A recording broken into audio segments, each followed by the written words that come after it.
It's a tough little trivia question to follow, but first, here's Paul Stanley. Canada's been very good to you. It always has. It's always been wonderful. You know, I'm always amazed to find out that there are people with bad taste in Canada who insist on buying our records year in and year out. And that's why we keep putting them out, because we're counting on you. You remember that first tour? It must have been a doozy. Oh, it was incredible. There's more that we can't talk about than we can, but it certainly was an education, and Canada was an intrinsic part of that education. Was it cold? Only until it heated up. Yeah. And then when it heated up, it got very hot. Were you surprised? I mean, you didn't know anything about us when you came up here, did you? Well, not anything really. Hockey? You know, basically that there was hockey and that there was snow. And then we came up here and saw what you do when you're not playing hockey or running in the snow. How good was the band then? As a rock and roll band, how good? How good were we? We cared a lot. You know, I think we certainly felt what we were doing, and that's a good place to start. You know, I mean, we were basically a bunch of guys out of the street with a bunch of guitars who were singing about New York City and about things that were just important to us. So how good were we? I doubt that we would win any awards for our musical proficiency, but we certainly had a tremendous amount of dedication. As a band, when did you finally put it all together? A week ago Thursday, I think. Good, this is good. All of the flash and all the stuff, and you're talking about the platforms and things, is a very good rock and roll band, which is most important. I think so. You know, I really don't believe that visuals can sell records. You know, I mean, you can put a teapot on your head, and it may be interesting to look at, but it's not going to sell a record. At least it's not going to sell 19 of them, and it's not going to sell 40 million records. So I think we're a pretty darn good band. How do you like that? Darn. Were you a good bar band at one time? Did you do a bar circuit? I played once or twice in bars, and I wasn't really appreciated because I really didn't know the top 40. And the songs that I was playing were, when they would say to me, play Far, Far Away, I would start playing Far, Far Away, and they say, no, just get out of here. Cleveland, yeah. Every musician has a turning point where they either see somebody on stage or they hear somebody play. Right. What was that moment for you? Well, there were two or three, but really the ultimate concert I ever saw was Led Zeppelin. And I saw them between their first and second album. And that absolutely said to me, this is the pinnacle of what rock and roll and heavy metal is supposed to be. And that really basically summed it all up for me. You played devil's advocate when one would presume there was a small group discussion between the group about the dropping the makeup and getting on with it. And I don't want to dwell on this, but who played devil's advocate? Who sort of sat there and said, yeah, but what if? Well, basically, we threw the idea around, and you're always aware that something may not succeed. Sure. But what's most important is that you follow your gut feeling. And whether it works or not isn't really the most important thing. The most important thing is that you remain true to what you believe in. And if there's anything that's been consistent with KISS, is that we do what we want. And if it doesn't turn out, at least we've done what we want. It's real important that you be sincere in what you're doing. And if we were just going through the motions of wearing makeup because it was safe, then I'd rather stay home. I'm not into that kind of, you know. Where was the first concert? Well, we wanted to do it someplace that was a huge metropolis, so we did it in, it's like Paraguay or some oddball place. I can't even remember now. Out of the way. Yeah, it wasn't exactly... it wasn't Bayonne? Or... No, it wasn't exactly Toronto. Okay, fine. And were you prepared for rejection at that point? Had you sort of mentally... I spent my life getting ready for rejection. You know, again, we were just so excited to go out there and do it that we weren't really concerned with it, you know. It was a shift in overdrive is what it was. That's you know, we felt...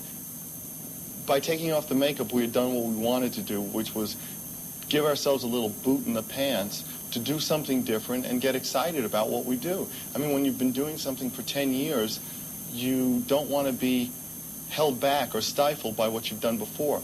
If you had your hair parted on the left side 10 years ago, it doesn't mean that 10 years later you got to keep doing it because you did it before. You need that kind of freedom. Whether it succeeds or not, nobody always wins. Let's just talk about videos for a second. It's a quantum leap, but it's really important. Martin Cahan is He's helped you along the way. He did a lot of Loverboy stuff, which we're very familiar with. Right. What's your attitude when you get into a studio, when you start planning for a video? Do you wing it, or you actually get down to it? Well, it depends on what you're trying to accomplish. If you're trying to remake Raiders of the Lost Ark, you get, all of a sudden there's 15 girls 6 feet tall with tin cans on their chests, or you're cutting your way through the jungle in search of the Holy Grail or something. I don't really think that that's what rock and roll is all about. You can make that video once, but the trouble with those kind of videos is that any band could be in the video. You could switch basically you could switch the band and you would have the same video. Yeah. So there's really no identity. So what we try to do at this point is we try to go out there and be the fun-loving fools that we happen to be, and we either make it or break it being ourselves. The lovable mop tops. Whatever. Favorite trivia question. Something that won't quite blow them out of the water. Okay. How many children does Gene Simmons have? Let me see. What is the national animal of Canada? Right now, everybody's sitting home and going, Martha, who is that on TV? Let me see. What would be a good trivia question? What song did not appear on the original version of the first Kiss album, but was later added on subsequent printings? Keep a pen handy, because he'll repeat the trivia question. I want to say something to you people, and this comes from my heart, okay? We're here to party with you. Now, I'm here, and if you're not here, the party goes on, but it means that there's less people. I'm doing my best to run this the way you would like it run. Absolutely bizarre, hysterical, with a questionable amount of bad taste thrown in just for good merit. Where are you tonight? Look It Up was a song that I wrote trying to teach good oral hygiene and eating habits and promote flossing, flossing and making the most of your mouth. Yes. Mastication. Yes. Heavens on Fire basically was just an attempt by me to let everybody know that youth of America, like everybody with a beating heart, gets hot. And that's basically all that song's about. Everybody likes to get aroused and have a good time. You're in great shape. Well, I try to stay in great shape. Did you work at it? Any way I can. I know, but anything you can tell us about? On TV, yeah. Love life. I don't know. You just, when you look good. Nobody wants to look in the mirror in the morning and go, ugh, So you try to wake up in the morning and be able to look in the mirror and go, hey, who's that guy? So that's basically... You're still having a good time. Otherwise, you wouldn't be doing it, yes? This face hardly ever cries. This is good. I sleep with a smile. Any other bands out there do anything for you? Well, they remind me of us, but... There's a lot of you out there. Yeah, well, that's kind of nice. It's a compliment. Sure. Hey, you got to be doing something right if everybody's basically trying to do the same thing. I think that's great. Is there any bands out there? Anybody that catches your ear? Well, Rat's good, and Bryan Adams is good. I mean, we've known Bryan for years. Yeah. And there's some good stuff out there, and there's a lot of stuff that's just so-so. You like Huey? Huey Lewis and what he's doing? I like Huey, Louie, Daffy, and Dozy, Beaky, Dozy, Nick, Beaky. I like them all. We're very big in England, and real proud of it too, because that really is the start of heavy metal music. Was England. Yeah. Granted, it was based on whether it was Muddy Waters or Lightning Hopkins and this one and that one from America. It basically started over there. So when you're accepted over there, it's pretty nice. The Russians. You've got to go and convert these people. Well, it's real hard to get in.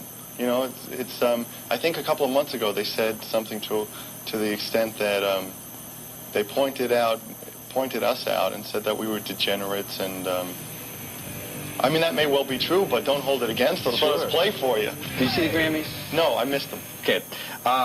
One of the producers, it was a tie for Producer of the Year, David Foster. One of Foster's all-time favorite records is Heavens on Fire. He says it's a hell of a record, well produced. Well, do you remember the producer of that particular tune? He's close to my heart. It's me. Yeah. Yeah. It's nice to be recognized. It's very nice to be recognized. I really appreciate that kind of stuff. You know, I mean, it's real nice when people take the time to give you a little pat on the back. You know, certainly you get enough boots in the behind, so you might as well get a couple of pats on the back.